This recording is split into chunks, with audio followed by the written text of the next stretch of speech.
उद्धव ठाकरे गटाचे खासदार विनायक राऊत आज एक दिवसांच्या रत्नागिरी दौऱ्यावरती आहेत। आपल्यासोबत बोलण्यासाठी या ठिकाणी राऊत साहेब आहेत। राऊत साहेब, काँग्रेसमध्ये भूकंप झालेला पाहायला मिळतो आहे।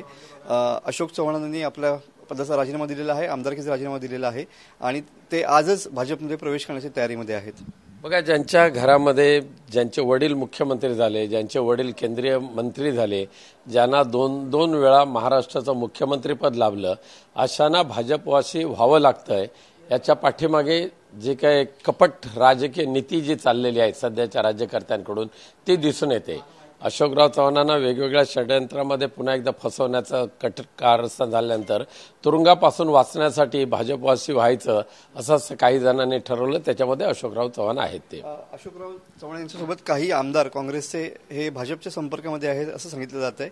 यामुळे एक प्रकारे काँग्रेसला धक्का, महाविकास आघाडीला पण धक्का बसेल। महाविकास आघाडीला धक्का काही बसणार नाहीये, पण दुर्दैव आहे काल परवापर्यंत अशोकराव चव्हाण महाविकास आघाडीच्या चर्चेमध्ये अग्रणी असलेले आता काँग्रेसला सोडून पळून जातात। त्यामुळे त्यांच्यावर कोण जातील कोण राहतील हे ठरतील, पण लोक शाबूत आहेत।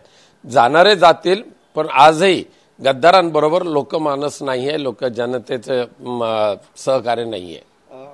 देवेंद्र फडणवीस साहेब असं म्हणतात की देखिए आगे आगे होता है क्या? हा, देवेंद्र फडणवीसांचं विसर्जन व्हायची वेळ आलेली आहे।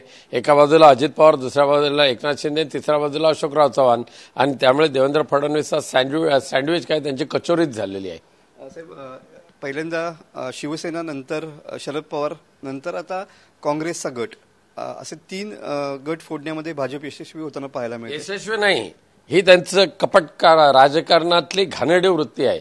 आज एवढं मोठं भारतीय जनता पक्षाचं साम्राज्य असताना सुद्धा त्यांना इतर पक्षातले लोक घेऊन आपला पक्ष वाढवावा लागतो, यामध्ये त्यांचं अपयश दिसून आलेलं आहे। पण या सगळ्या याच्यामुळे महाविकास आघाडीवरती किंवा इंडिया आघाडीवरती परिणाम होणार नाही। इंडिया आघाडीवर काही परिणाम होणार नाही, मजबूतीने उभे राहील। चला घ्या समोर। आघाडीवरती याचा कुठला परिणाम होणार नाही असं स्पष्ट मत या ठिकाणी विनायक राऊत यांनी स्पष्ट केलेलं पाहायला मिळत आहे। कॅमेरामन समित गजनेसह मी मनोज लेले, TV9 मराठी, रत्नागिरी।